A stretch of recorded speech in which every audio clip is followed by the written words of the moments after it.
bienvenue à votre émission de l'Église diocésaine au service du diocèse de Sault-Sainte-Marie. Ici Michou Pelletier. Aujourd'hui, j'ai le plaisir de vous présenter la deuxième émission sous la rubrique L'amour en action. Aujourd'hui, on va se pencher sur la personne de Desmond Tutu et pour nous aider à accueillir et mieux comprendre qui cet homme est, j'ai le plaisir de m'entretenir avec Dominique Chivot. Alors, bonjour Michou. Bonjour Dominique. Content d'être en studio. D'accord, oui, parce que nos dernières émissions étaient En ligne et c'était toujours un peu difficile. Oui, moins dynamique, on va dire. Alors, aujourd'hui, avant de commencer cette émission, L'amour en action avec Desmond Tutu, j'aimerais réciter une prière que j'ai trouvée à l'Internet, une prière qui a été rédigée par Desmond Tutu et qui va nous situer un peu, parce que je crois que nos téléspectateurs savent un peu quelle était sa mission dans la vie et toute la question de l'apartheid, le racisme. Oui, ça va nous mettre vraiment dans l'esprit de l'émission, cette prière. Donc, on va demander à l'Esprit Saint de nous éclairer également durant les prochaines minutes. Seigneur, là où il y a de la haine, donne-moi de montrer l'amour en offrant la poignée de main de l'amitié. Là où il y a la blessure d'un père ou d'une mère qui voit ses enfants grandir dans la haine et l'amertume, donne-moi de faire preuve de pardon envers celui qui ne se rend pas compte que je suis un être humain. Là où on désespère que jamais rien ne change, donne-moi de montrer de l'espoir. Là où il y a de la tristesse d'une femme et de ses enfants séparés de celui qui gagne leur pain, donne-moi de montrer l'amour. Là où il y a des ténèbres, de montrer la lumière. Amen. Amen. Alors, pour y mettre un peu de lumière sur la vie de Desmond Tutu, pourquoi as-tu choisi de nous présenter cet homme? Je pense que d'abord, il y a beaucoup de ceux qui nous regardent actuellement qui doivent savoir qui est Monseigneur Tutu, on en a parlé beaucoup. Il y en a qui doivent savoir aussi qu'il est venu au Canada plusieurs fois pour sensibiliser la population canadienne à ce qu'on va appeler, et ce qui est vrai, la tragédie de l'apartheid. Il a en même temps tissé des liens profonds avec beaucoup de communautés autochtones. Et c'est là que c'est intéressant. Il est venu à la fois pour, j'allais dire, demander au gouvernement canadien de s'opposer énergiquement à ce régime de l'apartheid, mais en même temps, il ne s'est pas, on pourrait dire, privé de dire qu'on avait chez nous encore des liens coloniaux qu'il fallait briser vis-à-vis des Autochtones. Et pour raconter l'histoire vite, on peut dire qu'il a joué certainement un rôle dans la création de notre propre commission Vérité-Réconciliation, créée en 2008 et qui touchait, tout le monde le sait, on en parle encore beaucoup, toute la tragédie des écoles résidentielles. D'accord. Donc, Desmond Tutu a aussi présidé leur commission de vérité et réconciliation en Afrique du Sud. Ça a eu lieu il y a peut-être 20 ans passés. Une vingtaine d'années, oui. De 1995 à 98. D'accord. Donc, on va en parler durant cette émission. Hein, oui, de cette commission. Puis peut-être avant, pour donner un peu un portrait assez général, je dirais que s'il faut déjà retenir quelque chose de Desmond Tutu, c'était un homme qui avait une conception de la vie profondément optimiste, une foi en Dieu débordante et qui a toujours mis sa foi au service d'un engagement contre toute forme d'injustice. Alors il a été de nombreux combats, on n'a pas le temps d'en parler ici bien sûr, mais son premier combat, ça a été bien sûr sa lutte contre l'apartheid. D'accord, oui. Alors pourrais-tu nous rappeler ou nous expliquer un peu en quoi consistait le régime de l'apartheid? Oui, parce que je pense qu'il y a peut-être des gens, on en parle quand même beaucoup moins aujourd'hui, on utilise ce mot dans un certain contexte, mais quand on parle de l'apartheid en Afrique du Sud, c'est un terme anglais qui signifie séparation, ségrégation d'une population sur des bases raciales. Et on doit se souvenir qu'en Afrique du Sud, depuis 1948, surtout jusqu'en 1991, on va abolir l'apartheid, pendant plus de 40 ans, les Blancs ont exclu la population noire de tout pouvoir social et politique. Et quand on lit un peu les mémoires de Desmond Tutu, il a beaucoup lui-même souffert quand il était jeune, et même avec sa famille, des sévices de l'apartheid, et il a passé sa vie vraiment à combattre l'apartheid, et c'est ça qui est intéressant, d'abord au nom de l'Évangile. Au nom de sa foi. Oui. Oui. Il a toujours utilisé sa fonction d'archevêque à partir de 1986 pour exprimer ses aspirations, son désir à la pleine citoyenneté de la population noire en Afrique du Sud. Avant d'être archevêque, d'ailleurs, ça va être le premier noir qui va qui va obtenir cette charge. Donc ça, c'est une première chose à dire. Mais avant, donc, c'était un prêtre anglican qui s'est formé à la théologie assez profondément. Il a étudié à Londres pendant quelques années. Donc il était théologien, professeur, marié à une femme qui a été à ses côtés dans tous ses combats et père de 4 enfants. Mais je pense ce dont on va parler et ce dont on se souviendra de lui, c'est qu'il a été surtout un ardent défenseur des droits de l'homme. On vient de le dire, il a mis sa foi au service de la lutte contre l'apartheid. Et en même temps, c'est ça qui est intéressant, au-delà de sa condamnation de l'apartheid, il a des mots terrible, il compare l'apartheid à des formes de nazisme, c'est pas rien ça quand même. Monseigneur Tutu entrevoit l'apartheid dans la non-violence, dans la réconciliation, dans le pardon. Et il le dit, il va le répéter, il ne conçoit pas d'avenir de l'Afrique du Sud sans pardon, et c'est l'une des raisons pour lesquelles on va lui donner, ou il va obtenir, si tu veux, le prix Nobel de la paix en 1984. Donc, il va présider la commission, justement, de vérité et réconciliation. Comment est-ce que le gouvernement sud-africain en est venu à créer cette commission même? Ça, c'est une question qui est intéressante, longue question d'histoire qu'on va réduire en quelques mots. Il faut se rappeler que dans les années 1990, le régime de l'apartheid s'effondre. Il s'effondre sous la pression des luttes internes, sous la pression on pourrait dire de l'opposition aussi de la communauté internationale. Il faut se rappeler que l'ONU, en 1973, a condamné l'apartheid comme un crime contre l'humanité. C'est pas rien, ça. Et début des années 90, Nelson Mandela, dont on n'a pas parlé de beaucoup, mais c'est un compagnon de lutte, on pourrait dire, de Desmond Tutu, est libéré après 27 ans de prison. Commence de longues luttes, de longues plutôt discussions difficiles pour permettre à l'Afrique du Sud de mettre en place un gouvernement démocratique multiracial. Et déjà là, c'est en soi déjà une grande réussite.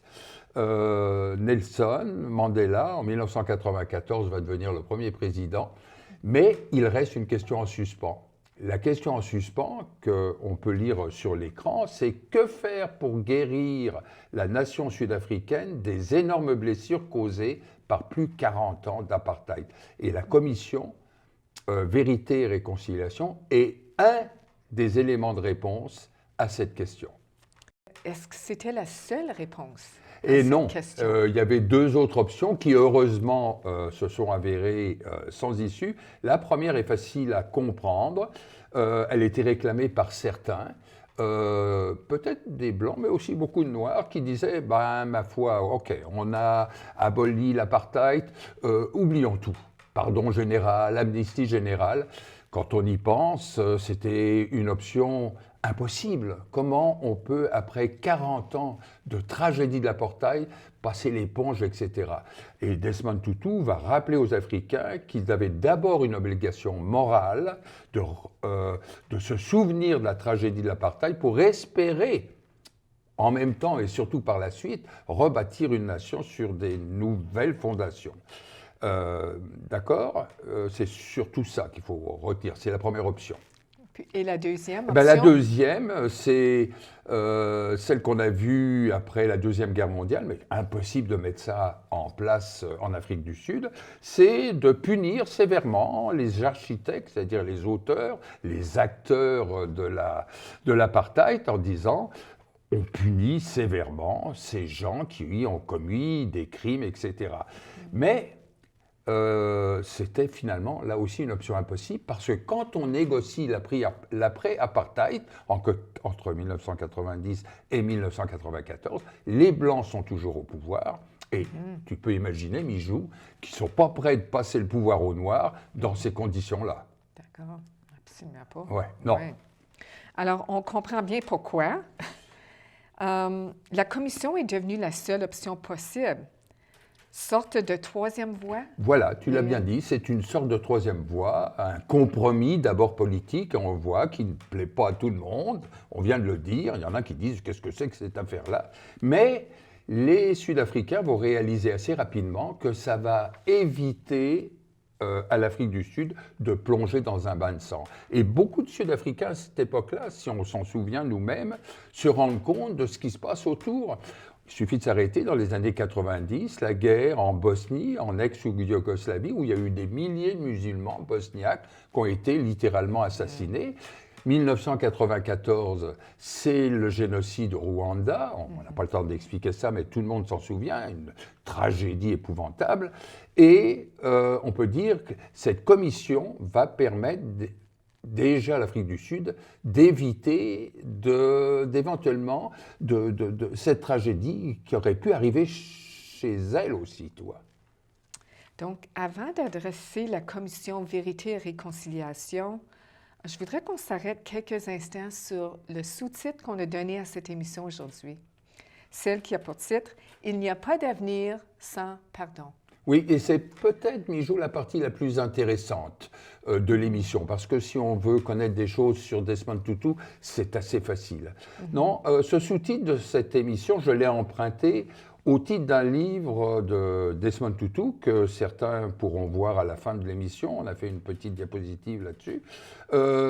Et encore une fois, quand Desmond Tutu se projette dans la Nouvelle-Afrique dans les années 90, il ne voit qu'une issue possible, pas d'avenir sans pardon. Ça veut dire que seul le dialogue, la réconciliation et le pardon vont ou devraient permettre aux Sud-Africains d'espérer, on voit que ça ne va pas être facile, 20 ans après, on peut encore voir comment ça se passe en Afrique du Sud, mais d'espérer un avenir prometteur après des décennies de ségrégation raciale. Donc, si je comprends bien, il n'y a vraiment pas d'espérance sans pardon pour ce peuple. Oui, pas d'espérance à rebâtir le pays sans réconciliation et pardon. D'accord. C'est ça. Oui. Donc, en quels termes, Monseigneur Tutu parlait-il justement de réconciliation et de pardon? C'est peut-être la partie la plus intéressante de son livre, vraiment, et de notre réflexion durant cette émission, car on peut trouver beaucoup de choses sur la vie de Desmond Tutu. Par contre, sa réflexion sur le pardon est intéressante. Il nous rappelle d'abord le lien dont nous sommes souvent très peu conscients entre don et pardon. Ce lien, nous le retrouvons d'ailleurs en anglais, gift and forgiving. Mm-hmm. Et Desmond Tutu nous rappelle ainsi, et ça c'est intéressant, que le vrai pardon est un don productif qui peut en générer un autre plus prometteur. Qu'est-ce que ça veut dire au juste, ça? Ah, qu'est-ce que ça veut dire? Mm-hmm. Ça veut dire, je crois, si j'ai bien compris Desmond Tutu, que le pardon est un don prometteur parce que pardonner, et c'est presque comme ça qu'il en parle, est un acte qui invente l'avenir et qui peut avoir la force d'effacer le passé. Et on le remarque sur le plan personnel, à plus forte raison quand on parle de réconcilier un peuple. D'accord. Invente Invente l'avenir. Oui. espérer d'effacer le passé. D'accord. Alors, Dominique, qu'en est-il pour l'oppresseur ou le criminel dans ça? Tu sais, on a bien beau parler de pardon. Oui, ben, si tu veux, je parlerai d'abord de la victime. Souvent, le pardon vient d'abord de la victime. Et pour lui, quand la victime est prête à pardonner, c'est là que le pardon devient un don productif. Parce qu'il devient libérateur. Alors ça veut dire qu'il permet à la victime de sortir de son repliement, de son ressentiment, de sa haine même, parfois, de la blessure qu'elle a reçue et de la personne qu'elle doit pardonner.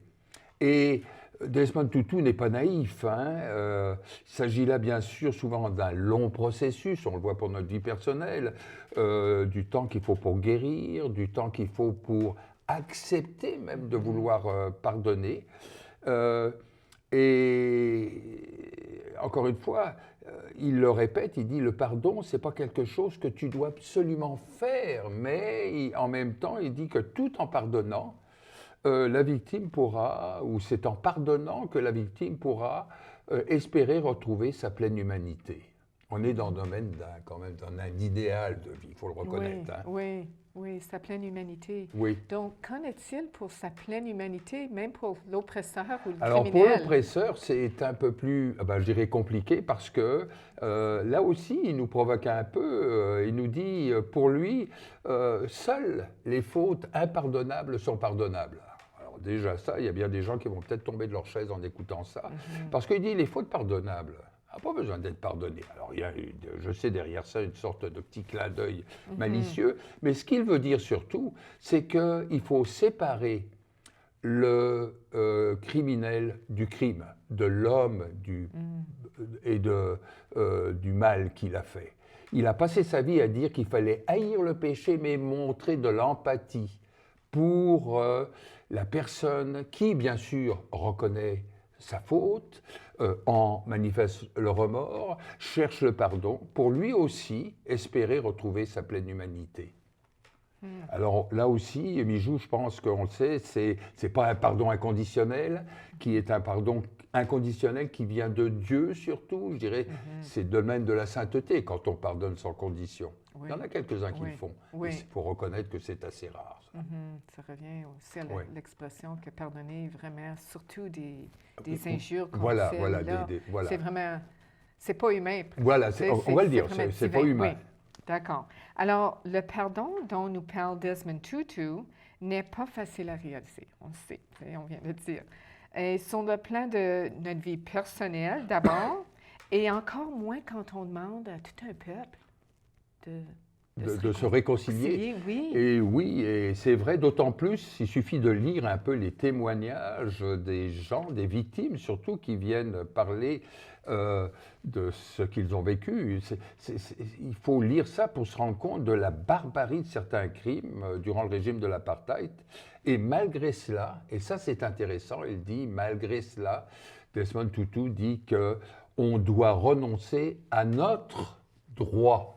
Il dit bien notre droit de vengeance. Ça veut dire que c'est la réaction normale. Mais il dit, encore une fois, en disant ça, il n'a pas voulu banaliser le mal comme certains l'ont cru. Il y en a qui disent, ça a l'air d'être facile pour toi, tout y passe, on peut tuer. Non. Il ne dit pas ça. Il ne veut pas banaliser le mal. D'accord. En fait, il a toujours condamné ces crimes sans pour autant considérer leurs auteurs comme des monstres. Okay. D'après lui, à ses yeux, c'était des gens ordinaires. Oui, beaucoup d'entre eux en tout cas. Oui. Et entraînés souvent, malgré eux, au mal, aux spirales du mal. Voilà, et rapidement, et puis tout le monde est d'accord là-dessus, il considérait bien que l'apartheid était un cancer qui a, j'allais dire, contaminé toute la société sud-africaine. Et c'est la raison pour laquelle il disait que quand on juge quelqu'un, on ne peut jamais isoler le contexte social, politique dans lequel le mal a été créé. Ça n'excuse pas tout, mais il dit souvent, si on avait vécu à la place de ces gens-là, qu'est-ce qu'on serait devenus, nous? C'est une bonne question, ça. Absolument, ça fait réfléchir. Oui. C'est pas surprenant quand même que c'est un archevêque qui préside? Si on était en France ou peut-être même au Canada, je te dirais oui. En Afrique du Sud, non. Pourquoi? Parce que quand Nelson Mandela pense à Desmond Tutu comme président de cette commission, il réalise que si la commission veut avoir une chance de réussir, elle doit avoir un caractère hautement spirituel et moral. Et Desmond Tutu, qui au fil des années est une icône vraiment des forces anti-apartheid, a été un choix qui a été accepté par l'ensemble de la population, vraiment. Donc il n'y avait pas de problème, vraiment. Oui, d'accord. Donc, quelle était la mission de cette commission? Ben, moi, je dirais d'abord, vraiment, elle visait à faire un devoir de mémoire, réunir dans des archives pour les générations futures 40 ans de vie d'apartheid, d'accord? Et comment? En convoquant bien sûr des victimes, en les accompagnant et en même temps faisant parler les criminels qui cherchaient eux-mêmes à, j'allais dire, faire ce devoir de mémoire. Et il faut le reconnaître, c'est un travail qui était gigantesque et la commission n'a pas fini de travailler, même si elle n'est plus en place. D'accord, encore aujourd'hui. Oui, oui, oui. Donc, quel était l'objectif? Ben, l'objectif était simple, c'était donner des réparations, offrir des réparations aux victimes, donner le pardon et l'amnistie à ceux qui acceptaient de venir se confesser de leurs crimes en vérité. En vérité, wow. OK. Donc, Dominique, en préparant cette émission, j'ai réalisé que beaucoup de Sud-Africains ont reproché à la Commission de se pencher trop sur la question de réconciliation et pardon et pas suffisamment sur la question de justice auprès des victimes. C'est une question qui est importante et qu'on retrouve dont on parle tout le temps quand on parle de la justice réparatrice ou restauratrice. La Commission avait devait faire un difficile compromis entre la justice pour les victimes et le pardon pour les criminels. Mais Desmond Tutu et la Commission a toujours affirmé que le pardon ne pouvait pas être séparé des réparations, pardon. Et je voudrais rajouter juste une petite chose avant de terminer, c'est que quand on parle de réparation, il faut quand même être conscient que ces réparations qui doivent être données, on est d'accord là-dessus, ne peuvent jamais être à la hauteur, souvent des souffrances que les gens ont connues. Tu as perdu un mari, tu as perdu un fils, bon, ça ne se répare pas, ça. Donc on est dans un autre ordre quand on parle de pardon et de réparation. D'accord. Alors, pourtant, la véritable réconciliation ne pourra se faire que si l'État sud-africain s'engage dans un processus de reconstruction pour des millions de Noirs. Voilà, de millions de Noirs qui souffrent encore, on va de soi, 20 ans après l'abolition de l'apartheid, qui souffrent encore des conséquences ou des effets négatifs de l'apartheid. On est d'accord là-dessus et je pense que ce processus est en route et d'une certaine façon, c'est la Commission qui continue d'une certaine façon, qui n'est pas achevée. Alors Dominique, notre émission tire à sa fin. Pourrais-tu résumer les grandes lignes de qui était Desmond Tutu, ses grandes qualités? Ben, il a été à la fois, je pense, un libérateur, un conciliateur. On l'a vu durant l'émission un petit peu, lorsqu'il a été président de cette commission Vérité et Réconciliation. Et il a été toute sa vie, puis il l'est sans doute encore pour beaucoup de gens, il est un peu une conscience morale pour ce pays qui a tellement de défis. On l'a vu, c'est de se rebâtir après 40 années de tragédie de l'apartheid. D'accord, oui. Alors un grand leader spirituel dont notre monde a toujours grand besoin. Oui. J'aimerais ajouter une quatrième qualité, si tu veux. Parfois, on voit Desmond Tutu et assez souvent, je trouve, là où il ricane. Oui, il avait un sens, il pouvait se mettre beaucoup en colère, pleurer.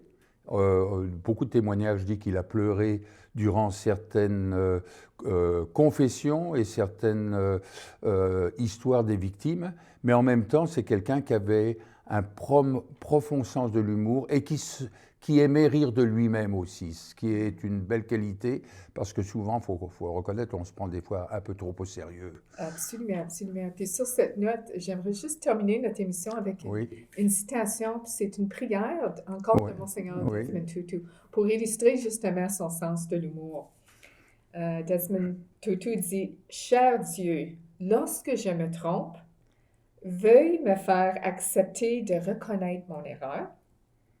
Et lorsque j'ai raison, veuille me rendre supportable à fréquenter. » Alors, en d'autres mots, quand j'ai raison, ou je pense que j'ai raison, et que je tiens à mon bout, que les gens puissent me tolérer puis m'endurer aussi. Alors, je trouve que ça illustre bien, puis toutes ces qualités de grand témoin de l'amour en action.